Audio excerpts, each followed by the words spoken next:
já ouvimos falar da Torre de Babel e podemos dizer que ela está novamente em construção. E as religiões são agora a mão de obra arquitetónica desta nova Babel, que é um projeto global onde se falará uma só língua, que é a unificação espiritual do mundo, e as Testemunhas de Jeová estão incluídas. A Agenda 2030 da ONU, que foi adotada em 2015, ela define 17 Objetivos de Desenvolvimento Sustentável que orientam políticas globais e elas têm que ser alcançadas até 2030. E esta Agenda 2030 menciona diretamente as religiões como uma ferramenta, porque a ONU reconhece que os líderes e as comunidades religiosas são parceiros estratégicos para alcançar esses objetivos. Existem basicamente 3 objetivos onde a influência religiosa poderá ser preponderante e onde é mais visível, que é o objetivo número 4, que tem a ver com educação de qualidade, e as religiões têm aqui um papel bastante importante porque são essenciais na promoção de valores morais, de promover a igualdade e educação. Além deste ponto, temos também o número 10, que tem a ver com reduzir as desigualdades, e as religiões também têm aqui um papel vincado porque trabalham com populações vulneráveis, estão no terreno, e as religiões podem então defender a dignidade humana, a igualdade de direitos sociais, que são pontos centrais da Agenda 2030. Além do ponto número 10, temos o ponto número 16, que tem a ver com paz, justiça e instituições eficazes. E aqui o papel é direto, porque a religião tem que promover a reconciliação, tem que promover o diálogo interreligioso e o combate ao extremismo.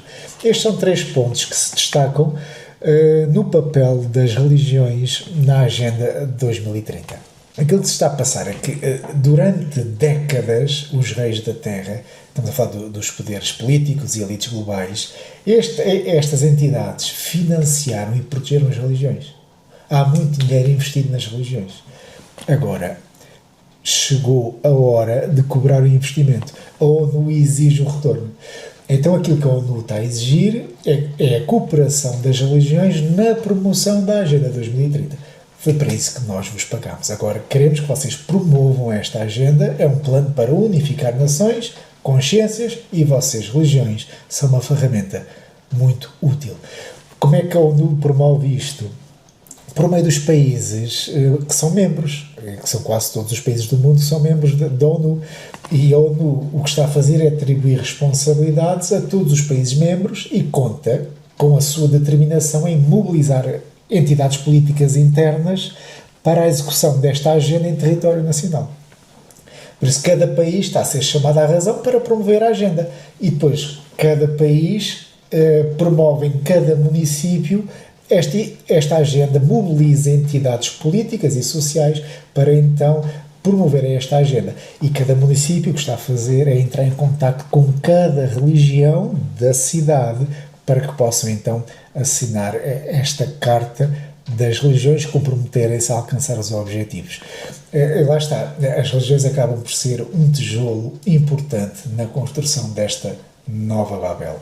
A ONU está então agora a exigir o retorno do dinheiro que investiu nas religiões. Está agora a cobrar o investimento feito e as religiões vão ter que dar as mãos, porque senão vão ter problemas sérios. Isto está a acontecer em todos os países, inclusive Portugal. Portugal faz parte, então, é membro da ONU, está debaixo da Agenda 2030, tem esse compromisso. Nós conseguimos ver isso no site da ONU, Nações Unidas, Objetivos de Desenvolvimento Sustentável, estão aqui os 17 objetivos, e temos então aqui Portugal. Vamos abrir e falamos então aqui a Agenda 2030 para o Desenvolvimento Sustentável. Este é o relatório em que Portugal então faz parte ou está comprometida com a Agenda 2030. Portugal aquilo que fez foi criar a chamada Carta das Religiões para promover então esta agenda. E fê-lo através dos municípios de Braga, Porto e Odivelas e circula então esta iniciativa Carta das Religiões. O detalhe surpreendente é que as Testemunhas de Jeová estão lá, constam lá nesses relatórios, ao lado dos católicos, dos mormons, dos muçulmanos, dos budistas e até de religiões espíritas como o candomblé. A mesma organização que dizia que não participava em atividades interreligiosas, em atividades ecuménicas, surge agora como parceira de uma fraternidade religiosa global. As Testemunhas de Jeová estão identificadas formalmente como parte do projeto de cooperação interreligiosa. E nós vamos ver isso. Vamos aqui ao site da Diocese de Braga é datado de 29 de outubro de 2025, Carta das Religiões de Braga, elenca 140 comunidades presentes na cidade. Aqui em baixo temos o PDF, vamos abrir Carta das Religiões, locais de culto em Braga, e nós vamos aqui à página 294 e encontramos então as testemunhas de Jeová. Temos aqui o e-mail, o contacto, que é um e-mail de Betel, jw.org, e a pessoa de contacto é este Sr. Amilcar Pinto, porta-voz na região centro. E existem também vídeos no YouTube com esta iniciativa da Carta das Religiões de Braga. E a legenda inicial começa logo por dizer que a Carta das Religiões quer integrar e unir 140 comunidades. A Carta das Religiões nasce como um marco de caminho de diálogo interreligioso e um compromisso pela paz, pela dignidade humana. Diálogo interreligioso e compromisso pela paz. Isto em Braga. Vamos agora passar ao município do Porto. Carta das Religiões do Porto. Vamos abrir o PDF. Temos aqui então o PDF, Carta das Religiões do Porto. Vamos à página 383. E aparece-nos aqui, então, testemunhas de Jeová. O e-mail, conforme diz aqui, é através do site, o formulário, isto vai diretamente para Betel, e a pessoa de contacto é o Sr. Amilcar Pinto, o mesmo que é responsável pela zona de Braga. Estes documentos oficiais deixam claro que as testemunhas de Jeová fazem parte deste programa de diálogo interreligioso em promoção da Agenda 2030. No entanto, eu queria destacar aqui um detalhe revelador que nos mostra o perfil empresarial da Sociedade Torre Vigia. É que nestes relatórios, no caso das testemunhas de Jeová, não há um contacto local. Nenhuma congregação responde. Tudo passa por Betel de Alcabidez, porque Betel é a sede nacional e é o cérebro corporativo. Mas isto é diferente das outras denominações religiosas, porque as outras religiões atuam localmente, têm supervisores locais, elas são autónomas uma das outras e não dependem de uma sede soberana. A Torre é diferente. A Torre tem aqui um perfil empresarial. É uma empresa que está tudo centralizado. E ela então ergue muros e responde como uma multinacional espiritual, onde está tudo padronizado, supervisionado e tudo controlado. Isto é um modelo corporativo. É um modelo empresarial. Isto não é um modelo apostólico. Isto não tem nada a ver com a Bíblia. Se vocês forem ver o livro de Atos, esta ideia não é enquadrada no livro de Atos. Porque Cristo guiava as congregações do primeiro século diretamente por meio do seu Espírito. E as congregações eram autónomas, não eram dependentes umas das outras. Nenhuma prestava contas à outra. A congregação de Roma não dependia de Corinto, e Corinto não dependia de Roma. A congregação de Antioquia não dependia de Jerusalém, Jerusalém não dependia de Antioquia. As congregações eram autónomas. Não havia uma congregação central e as outras eram vassalos. Isso não acontecia, porque Cristo é que geria localmente.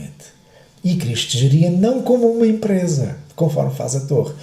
Neste caso, a Torre de Vigia é o amo e as congregações mundiais são vassalos. A Torre gera tudo e todas as comunicações externas, autorizações, relações públicas, com circulares, com filtros, com supervisores.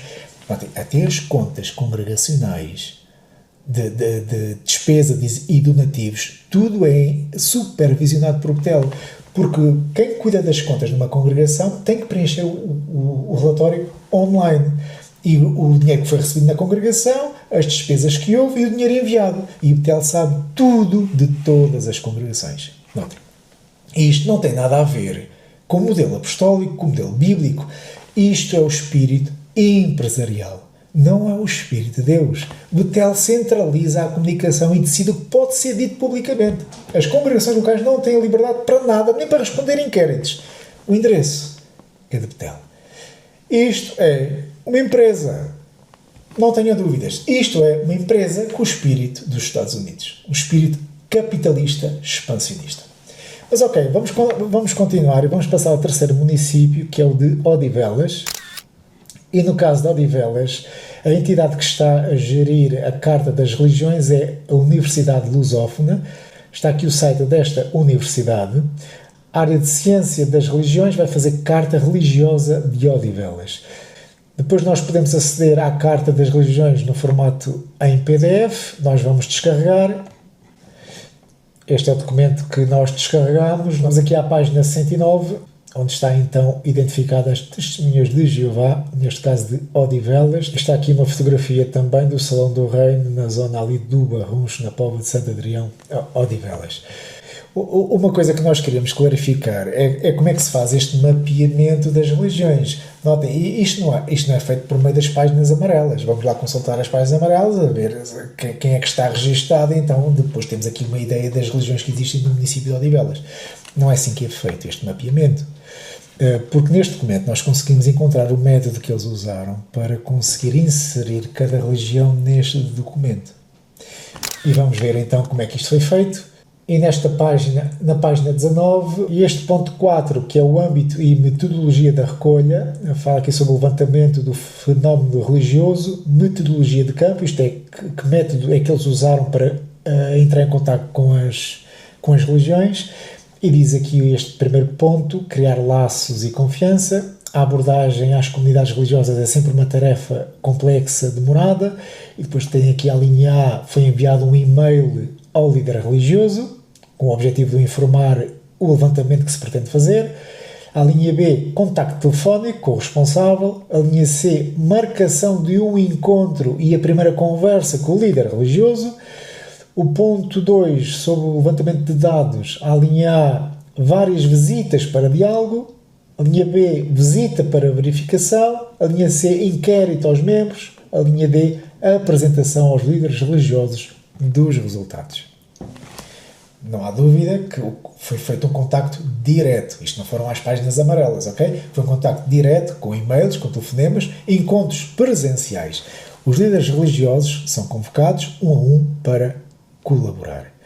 O que eu achei curioso é que entre as religiões encontradas em Odivelas, temos aqui um grupo delas, fala aqui de várias, uma delas é o cristianismo, e dentro do cristianismo temos o católico, protestante, evangélico, adventista, testemunha de Jeová e mórmon, e depois temos as outras religiões, como o Islão, o hinduísmo, o budismo, e depois até mesmo o espiritismo.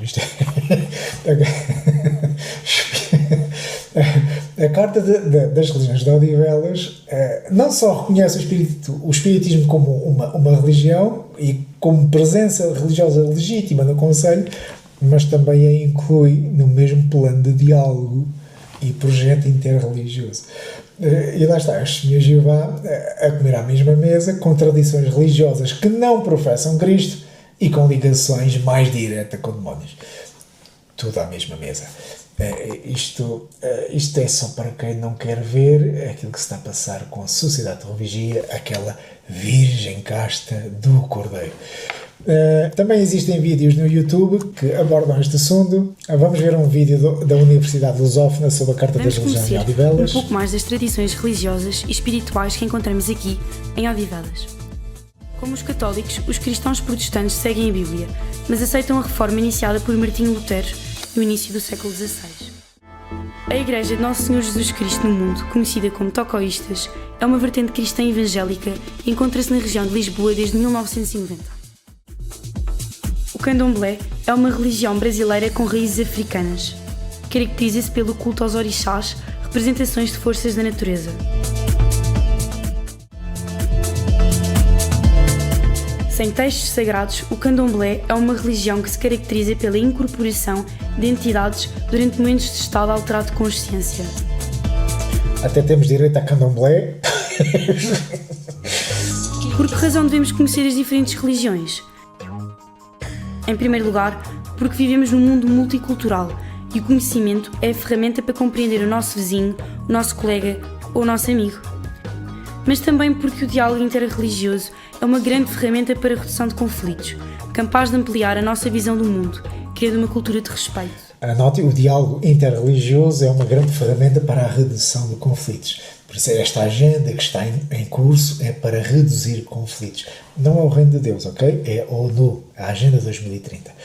E ver as testemunhas de Jeová, que dizem ser a Virgem Casta do Cordeiro, nesta relação ecuménica. Um exemplo é a Oração pela Paz, um projeto anual da autarquia de Odivelas. Oração pela Paz. Notem, até mesmo estes programas espirituais incluídos nesta agenda. Oração pela Paz. e as Testemunhas de Jeová envolvidos neste tipo de ecumenismo em prol da paz. Já não é o reino de Deus, é a agenda da ONU em prol da paz. Ok. Os valores quais são? O respeito à vida, o amor ao próximo, fraternidade. Estamos abertos para o diálogo interreligioso, porque o ecumenismo é isto, é estarmos juntos de diferentes culturas, mas partilhar algo em comum que é Odivelas. Os espaços religiosos mostram-nos o convívio entre as variadas tradições e o desafio da globalização. Existem muitas... O desafio da globalização. E as religiões são então, têm aqui um papel preponderante nesta globalização. Esta iniciativa nestes 3 municípios saiu nas notícias, um deles acerca de Odivelas, Diário de Notícias, Carta das Religiões de Odivelas. Só deixar claro que esta Carta das Religiões não surgiu agora em outubro de 2025. Ela vem a amadurecer desde 2022 e em outubro de 2025 é que houve a formalização local. Braga, Porto e Odivelas, onde houve cerimónias públicas, assinaturas oficiais dos líderes religiosos e dos autarcas. Consolidaram assim esta iniciativa como um movimento interreligioso nacional. Mas não são só estas 3 cidades que estão englobadas neste programa. Existem outras, mais bem a caminho, e nós temos aqui um jornal digital que é o 7 Margens. É um jornal digital religioso e ele diz aqui: publicadas as cartas das religiões do Porto, Braga e Odivelas. E depois aqui no primeiro parágrafo diz: praticamente prontas estão já as cartas de 2 outros municípios, Amadora e Oeiras. Conforme é mostrado aqui, isto é uma iniciativa que provavelmente se vai alargar e espalhar por várias cidades aqui em Portugal. E notem, isto não é um levantamento estatístico, tipo um censo. Isto é um projeto que está a seguir um alinhamento da Agenda 2030 da ONU, que nós já vamos especificar um pouco mais à frente. E isto não está a acontecer só em Portugal. Isto está a acontecer em todos os países, porque os países estão todos comprometidos com a Agenda 2030. Vamos abrir aqui o site do governo argentino da cidade de Santa Cruz. Este é o link do site oficial do governo de Santa Cruz, na Argentina, e o governo criou então a chamada Mesa Redonda de Diálogo Interreligioso. Eu só queria referir que o nome Carta das Religiões foi o nome dado pelo governo português, mas os outros países usaram outros nomes. No caso da Argentina, é Mesa Redonda de Diálogo Interreligioso. E diz aqui que a segunda Mesa Redonda de Diálogo Interreligioso foi realizada na Casa do Governo. Aqui o segundo parágrafo diz que entre os participantes estavam membros da Igreja Adventista de Sétimo Dia, da Igreja Católica, e depois no fim diz e das Testemunhas de Jeová, entre outras entidades. Então, eu achei curioso que neste site oficial do Governo de Santa Cruz aparece mesmo o nome Testemunhas de Jeová nesta Mesa Redonda de Diálogo Interreligioso. Temos aqui uma sessão ecuménica que envolve todas as religiões, inclusive as Testemunhas de Jeová. Qual foram alguns dos assuntos tratados nesta Mesa Redonda? Notem. Terceiro parágrafo. Durante a reunião foram discutidos diversos tópicos relacionados ao planejamento de atividades conjuntas para as festas de Natal.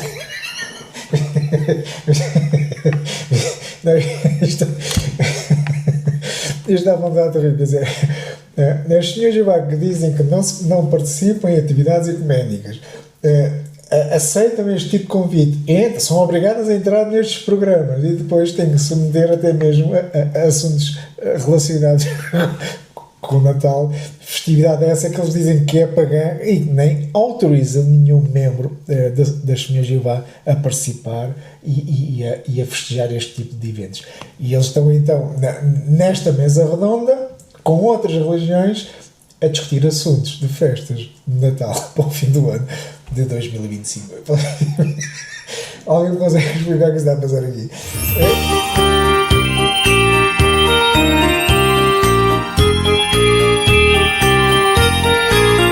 Mas ok, com esta informação oficial, as Testemunhas de Jeová estão identificadas formalmente como parte do projeto de cooperação interreligiosa e o foco é a Agenda 2030. Isto passou-se não apenas em Portugal e agora na Argentina, mas também vamos abrir aqui o site oficial da Prefeitura da cidade do Rio de Janeiro, 21 de janeiro de 2022, que foi o ano em que se deu início a este movimento interreligioso, e diz: a Prefeitura anuncia a criação do Circuito da Diversidade Religiosa do Património Cultural Carioca. Está aqui então a dizer que foi criado o Circuito da Diversidade Religiosa. Depois, no site da Secretaria de Estado de Justiça e Cidadania, isto já deste mês de outubro de 2025, a notícia é: chamamento público seleciona representantes da sociedade civil para compor o Comitê Distrital de Diversidade Religiosa. Isto também se estendeu ao Brasil e outros países, por exemplo, também a Espanha. Diz: cristãos na Espanha formam uma mesa de diálogo interconfessional. Lá está, adotar o mesmo nome, mesa de diálogo. A Argentina é mesa redonda, aqui é mesa de diálogo. Cada país escolheu então o seu nome. No caso de Portugal foi a Carta das Religiões. Outro jornal em Espanha diz: Vitória promove um espaço para o diálogo interreligioso visando fomentar a coexistência e a visibilidade de diferentes crenças. Vamos agora passar para a Itália. Mesa Interreligiosa de Roma. No caso de Itália, chamam-lhe Mesa Interreligiosa. Em Portugal chamaram Carta das Religiões. Espanha, Argentina chamaram Mesa Redonda ou Mesa de Diálogo. Usaram nomes diferentes, mas a agenda é a mesma. E vocês notem que tem aqui a mesma estrutura. Existe um órgão governamental local que gere. É um órgão governamental que está a gerir este movimento. Seja a Prefeitura, a Câmara, um governo regional.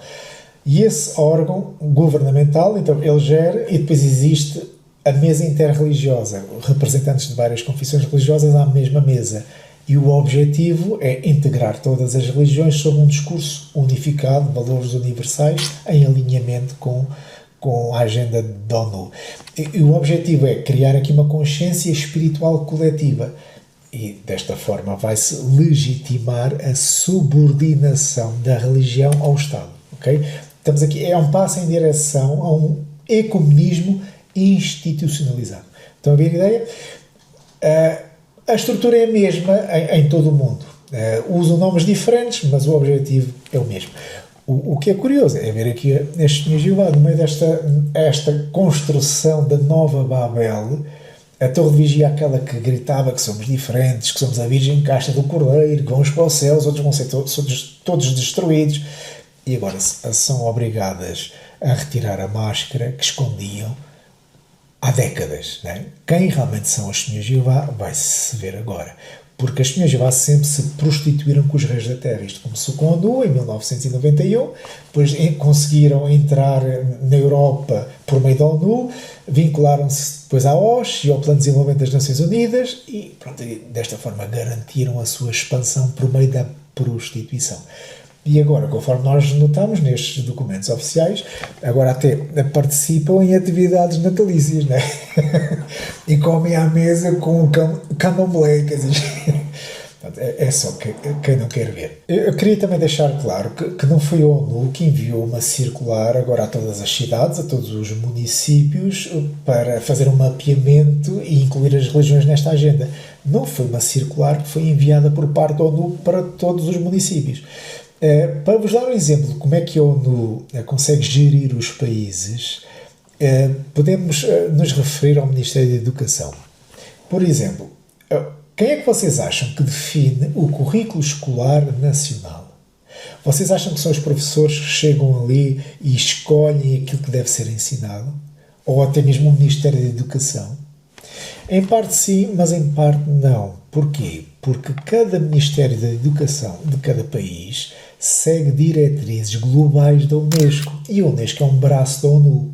A Unesco é a Organização das Nações Unidas para a Educação e Ciência e Cultura. E esta Unesco foi fundada em 1945, logo após a Segunda Guerra Mundial, e o objetivo era promover a segurança internacional pelo desenvolvimento intelectual da humanidade. Isto é, se a população for educada, vai prevenir novos conflitos. Estão a ver? A Unesco, o objetivo da Unesco é coordenar programas globais de educação. Então, aquilo que a Unesco faz é estabelecer padrões, metas e objetivos. E agora, cada país membro deve então seguir esses objetivos. Aquilo que cada país faz, aquilo que cada Ministério da Educação faz é pegar nesses objetivos e tentar adaptar essas diretrizes à realidade nacional. Mas o resultado final de todos os países é tocarem todos a mesma música. Os jovens, a população, marcha ao mesmo compasso educativo e ideológico. É assim que funciona. Por isso, a Unesco estabelece metas, objetivos, e agora cada país absorve esses objetivos e tenta adaptar no terreno. Da mesma forma, não foi a ONU que enviou agora uma circular a todos os municípios, aquilo que deviam fazer, aquilo que deviam dizer para incluir as religiões nesta Agenda 2030. Não foi isso. Aquilo que a ONU fez, por meio da Agenda 2030, foi estabelecer metas e objetivos. Agora, cada país membro da ONU tem de aplicar no terreno e alinhar as iniciativas municipais das cidades com esta agenda.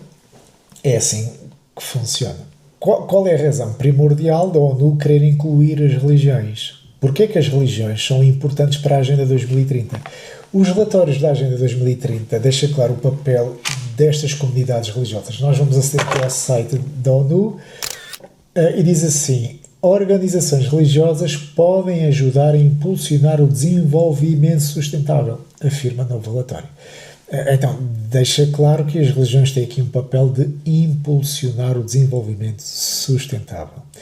Outro site, que é da Academia Humanitária para o Desenvolvimento, diz: mantendo a fé em 2030, a religião e os objetivos de desenvolvimento sustentável.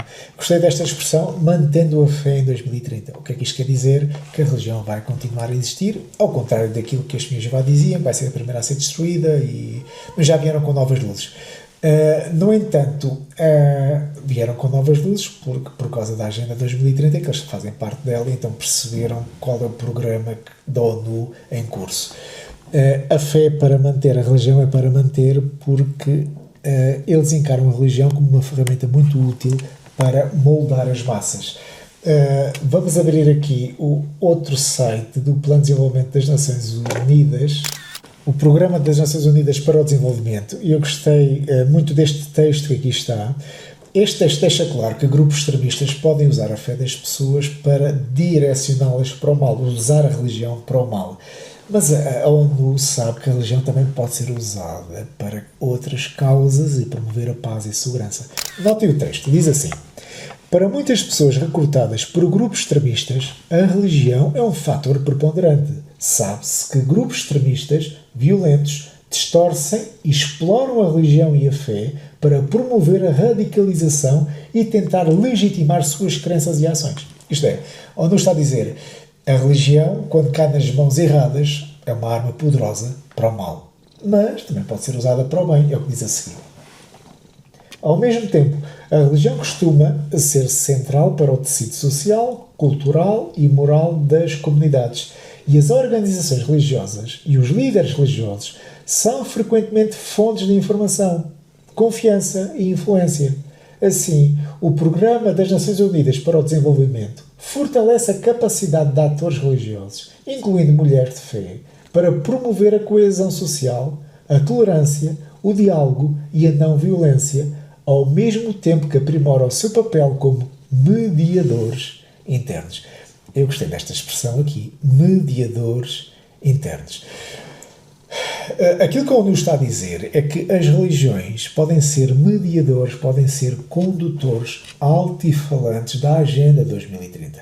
Apesar da ONU reconhecer que a religião pode ser usada para o mal, quando cai nas mãos de extremistas, considera que líderes religiosos têm uma influência direta sobre as comunidades e podem espalhar uma mensagem de paz, de tolerância e inclusão.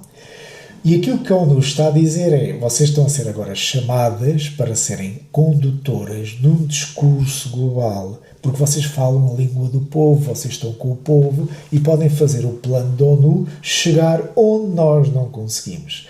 Por isso vocês são os nossos mediadores internos. Eu gostei desta frase. Aprimora o seu papel como mediadores internos. Vocês são nossos mediadores. Segundo esta informação da ONU, as religiões são consideradas parceiras essenciais. Estão a ver o que está envolvido com isto?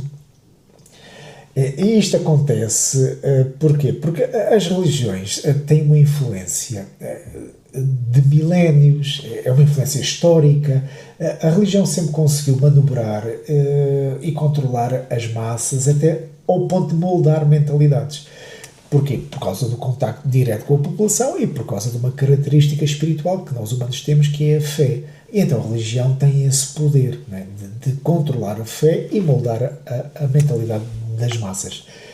Desta forma, a religião pode ser um condutor de informação.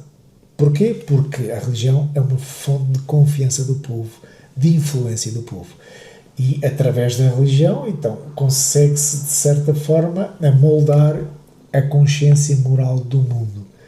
Porque a religião sempre o fez, no passado, presente e futuro. Ela será usada para moldar a percepção das massas. E por essa razão, a ONU está a convidar formalmente a religião para se sentar à mesa da grande aliança global. E nota, isto não é opcional, ok? Não é opcional e religiões como as Testemunhas de Jeová, se não se alinharem com este discurso, passam a ser vistas como extremistas, intolerantes, fundamentalistas e perdem o financiamento e têm que fechar as portas. Aquilo que a sociedade de religião tem que fazer é aprimorar o seu papel como mediador interno que está no terreno. Resumindo, estes documentos da ONU, estas páginas oficiais, deixa claro que a ONU conta com o apoio das religiões como mediadoras, como parceiras essenciais. Porquê? Porque elas possuem uma influência cultural e adquiriram a confiança de milhões de pessoas. Por isso vocês têm que se sentar nesta mesa redonda connosco e promover a Agenda 2030 da ONU. Além desta influência mental e comportamental que a religião tem na população, as religiões também são detentoras de um património bilionário, têm muito dinheiro. A Igreja Católica é trilionária, nem sei quantos números são isso, trilionária. As outras religiões, como as Testemunhas de Jeová, já alcançaram o patamar de bilionários. Então, a ONU está a dizer que chegou a altura para vocês serem usadas para usar o vosso poder, não para servir a vossa fé ou para servir a Cristo, mas para servir o sistema mundial, a nova ordem mundial em prol da paz e bem-estar comum e segurança mundial. E a torre vai ter que alinhar, tanto que já alinhou, já está enquadrada. E lá está, a torre, o problema da torre não é a prostituir-se, né? Porque ela já faz isso há muito tempo. A Sociedade de Televigia, as Testemunhas de Jeová, tem uma longa carreira de prostituição. Desde a ONU, na década de 90, depois com a ONU conseguiu entrar na Europa, conseguiu depois afiliar-se à OSCE, e hoje é vista como uma entidade não governamental, tudo com base na prostituição, um resultado da sua prostituição. Por isso, o problema da torre não é prostituir-se. O problema da torre vai ser que o disfarce vai cair, a máscara vai cair, e ela vai ter que assumir publicamente a sua prostituição. Este é o grande problema da sociedade de religião. Não sei como é que ela vai descalçar esta bota, mas basta novas luzes e o pessoal mama aquilo tudo e está a andar. Os carneiros, é tudo assim, é tudo carneirada. Resumindo, as religiões são importantes para a Agenda 2030. Enquadram-se nos objetivos número 4, número 10 e número 16, que têm a ver com educação, redução das desigualdades e instituições eficazes. Tudo isto está a ser conduzido pela ONU, um projeto global de expansão com implementação gradual, país após país, cidade após cidade. A fé foi transformada numa ferramenta política. E o púlpito, isto é, a tribuna, o microfone, foi convertido na voz do sistema mundial. Vamos ver como é que isto se vai desenrolar, mas isto em 2025, agora arrancou em outubro e vai começar a ser implementado em todas as cidades e em todos os países do mundo. Por isso nós estamos diante do surgimento de uma infraestrutura espiritual internacional, a nova Babel religiosa. E esta nova Torre de Babel, ela não prega o Evangelho das boas novas do reino. Ela vai promover as boas novas das intenções globais. Um Evangelho sem Cristo. Porque por detrás deste discurso de interreligioso, há aqui uma coordenação espiritual, há aqui um autor invisível que está a coordenar tudo e a atrair tudo para o mesmo centro, para um só objetivo. Porque por detrás destas expressões como união, paz e igualdade, esconde-se por trás deste discurso bonito a velha tentação de Babel. Um só idioma, um só sistema, um só objetivo. Uma paz, mas sem o príncipe da paz. Sem o Cristo, diz Isaías 9.6. Isto é o mesmo espírito de Babel. Façamos para nós um nome célebre e chegamos até ao céu. Gênesis 11.4. E a ONU, através destas metas humanistas, está a criar aqui um discurso mundial em que mistura boas intenções, mas com a diluição do Evangelho, do verdadeiro Evangelho do Cristo. O altar é a ONU e o credo, isto é, a Bíblia, é a Agenda 2030 com os seus 17 Objetivos para Desenvolvimento Sustentável. São os 17 mandamentos, estão a ver? E quais são estes mandamentos? Anda tudo à volta de coisas bonitas, erradicar a pobreza, garantir a igualdade de género, combater as alterações climáticas, promover a paz, a justiça, tudo nobre, tudo bonito. Mas o nome de Jesus é substituído por valores universais. Não há lugar para Cristo. Neste Evangelho das boas intenções globais, a ONU não nega Deus, não, mas dispensa o Cristo. Promovem a paz, sim, mas sem o príncipe da paz. Não nega os credos religiosos, não nega as religiões, mas promove outro Evangelho. Não nega a espiritualidade, mas é uma espiritualidade sem o Espírito Santo. Estão a ver? Falam de salvação, mas o homem é o próprio Salvador. Por trás deste discurso bonito, há algo maior a ser construído. É o mesmo espírito de Babel. Façamos para nós um nome célebre que chega até ao céu. E isto é visível, por exemplo, no edifício da ONU nos Estados Unidos, em Nova Iorque. Todos nós sabemos que na porta principal está lá Isaías 2.4 no muro e diz converterão as espadas em relhas de arado, correto? Mas se vocês notarem nesse texto, está a omitir o início do versículo, porque o início do versículo diz: vinde e subamos ao monte de Jeová, certo? Mas essa parte foi retirada e deixaram apenas o efeito político da paz, converter as espadas em relhas de arado. Vocês estão a ver como, jeitosamente, Deus foi retirado da profecia e foi apenas deixado o efeito da paz, aquilo que a ONU pretende fazer. Isto é uma versão humana do reino de Deus. E as religiões vão se conspurcar com este sistema por se tornarem cúmplices da criação de uma nova ordem mundial que substituíram a Cristo. E notem, as religiões estão a substituir a Cristo por consenso. Todas elas são consensuais. Elas concordam com isto. Aplaudem isto. Inclusive as testemunhas de Jeová. Há aqui uma sincronia metafísica, porque isto não é apenas uma questão política, está aqui algo espiritual, porque isto nota-se aqui um encantamento, há aqui uma sedução ideológica onde as religiões se prostituem apenas para se manterem, porque são financiadas. Está aqui uma coerência que é demasiadamente perfeita para ser coincidência. Os discursos da ONU, as metas da Agenda 2030, as ações municipais em cada país, a adesão das religiões, está tudo a vibrar na mesma frequência. Há aqui um coautor invisível que está a orquestrar a construção desta unidade. E as religiões, em vez de se aliarem a Cristo como vozes proféticas do reino, tornaram-se parceiras do Evangelho das boas intenções globais, do governo da ONU, da besta, do Apocalipse. Isto é chamado de prostituição, porque em vez das religiões andarem a promover o reino do Cristo, promovem o substituto. Ainda por cima é um substituto terreno. Isto é a prostituição e é uma estupidez. E as religiões fazem isto porque são subsidiadas pelos governos, os governos deram-lhes palco, e por causa disto vão dar apoio à fera. Lá está, mas diz Lucas 9,60: deixem os mortos que enterrem os seus mortos. Tu vai e prega o reino de Deus. Notem, tu vai e prega o reino de Deus. Não é pregar o reino da ONU. Onde é que vocês andam com a cabeça, religiões? Onde é que vocês, Senhor Jeová, andam com a cabeça?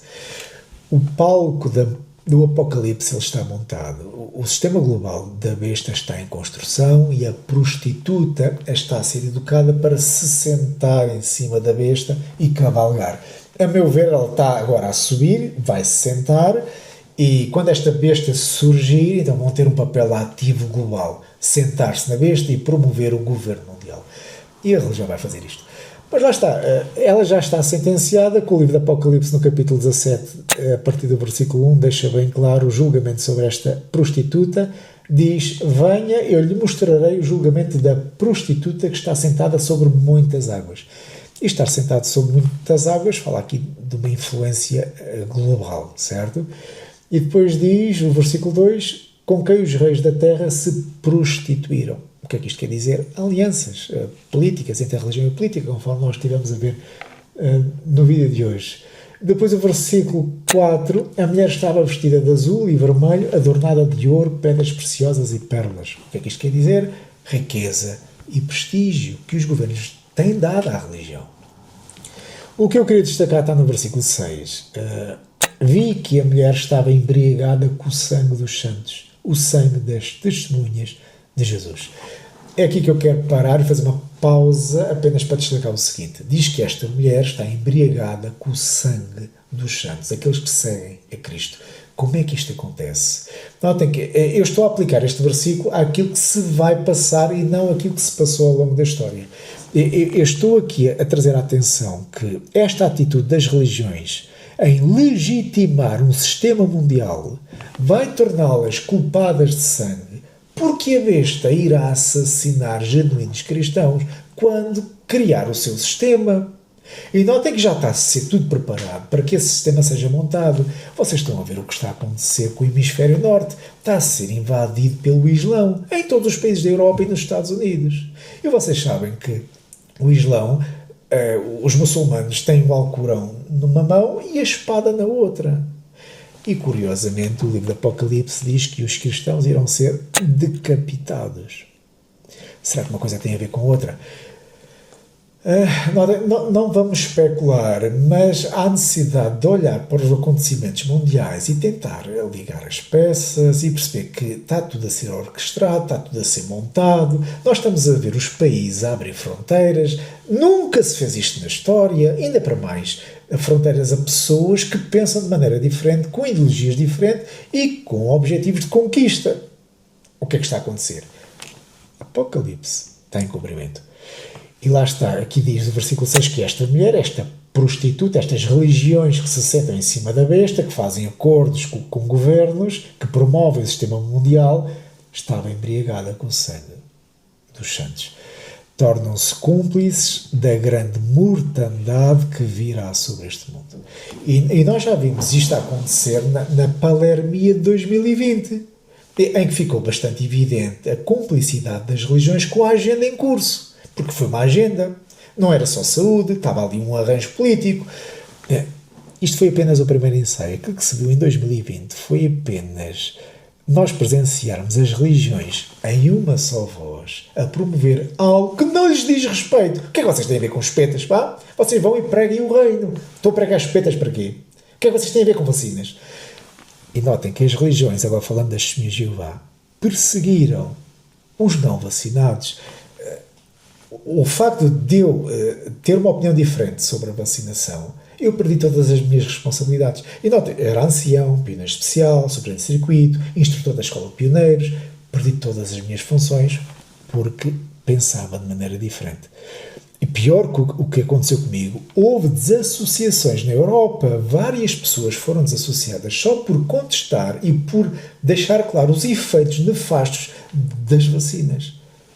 E os anciãos reuniram-se com tais pessoas e desassociaram a pessoa. E foi nesta altura que muita gente começou a despertar. O que é que se está a passar? Porque é que as religiões estão a promover uma coisa que não lhes diz respeito e ao ponto de espancar se necessário? E muita gente despertou. E notem, muita gente despertou não só entre as Testemunhas de Jeová.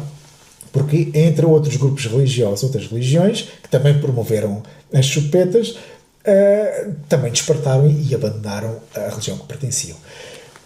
Aquilo que nós vimos acontecer durante a Palermia 2020 foi apenas um prelúdio para termos uma ideia do apoio que as religiões irão dar à besta. E notem, as religiões fizeram isto, coagiram os seus membros, puniram os seus membros, mas não era obrigatório pela OMS. A Organização Mundial de Saúde não disse que era mandatório, não era obrigatório, deixava o critério de cada cidadão. Mesmo assim, a prostituta deslavada bateu nos seus membros. Pá.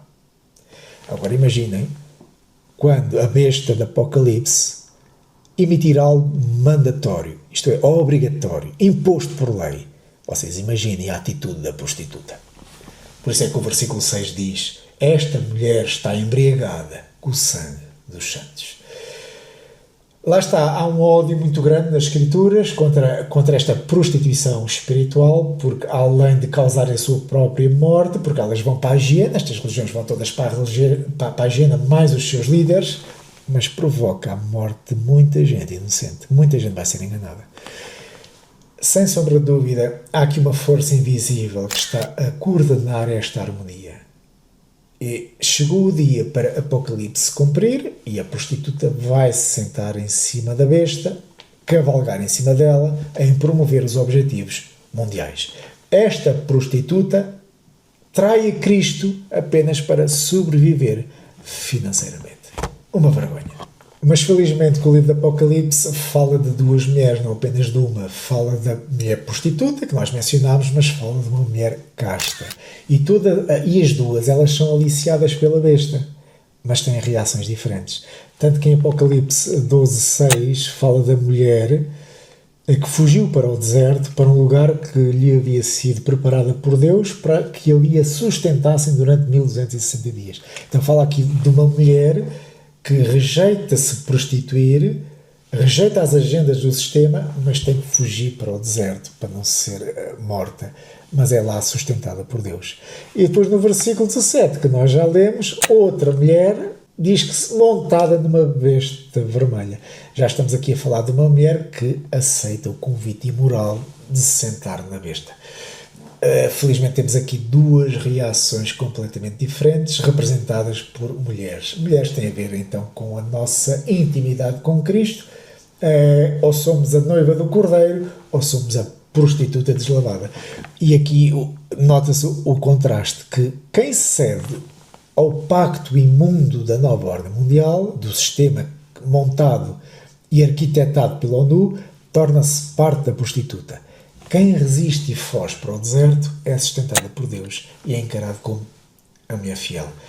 E há aqui uma distinção, há aqui uma linha divisória entre aqueles que servem a Deus e aqueles que dizem servi-lo. É diferente. O Apocalipse está aqui porque o Apocalipse tem muitos sinais, mas deixaram de ser profecias futuras, tornaram-se realidade. Porque o Apocalipse não é terror, o Apocalipse é revelação. Porque o próprio nome Apocalipse significa isso mesmo, é revelar o que está oculto, o que está escondido. E Apocalipse já não é profecia escondida, já é realidade, porque está aí, né? Está à frente dos nossos olhos. O mundo está unificado. As pandemias já não são locais, são globais. O dinheiro, em breve, já não vai ser nacional, vai ser digital e universal. As religiões já estão a unificar objetivos, procuram interesses globais. Notem, o palco está montado. A política, a economia e a religião constroem juntos o reino do homem sem Deus. O Apocalipse não é o terror do fim do mundo, conforme muita gente pensa. O Apocalipse é o desmascarar das agendas do mundo. É a revelação daquilo que sempre esteve oculto. O trono da ONU e aquilo que vai ser montado, a besta que vai ser montada, ela vai ruir diante do verdadeiro rei, porque o reino que vem, o reino do Cristo, não será fundado por resoluções, não vai ser sustentado por metas globais, não vai ser erguido por diplomatas. Será erguido pelo Cordeiro, pelo Rei do Reino. Por isso Cristo nos diz: saí dela, povo meu, para que não sejas participante dos seus pecados. Chegou o momento da separação. A mulher fiel caminha para o deserto, sustentada pelo Espírito. A prostituta, sentada na besta, prepara-se para a queda. As religiões venderam-se à besta, mas o reino de Deus não está à venda. Quando o Cordeiro voltar, toda a hipocrisia será queimada com o fogo da verdade, porque o fim do engano é apenas o começo do Apocalipse.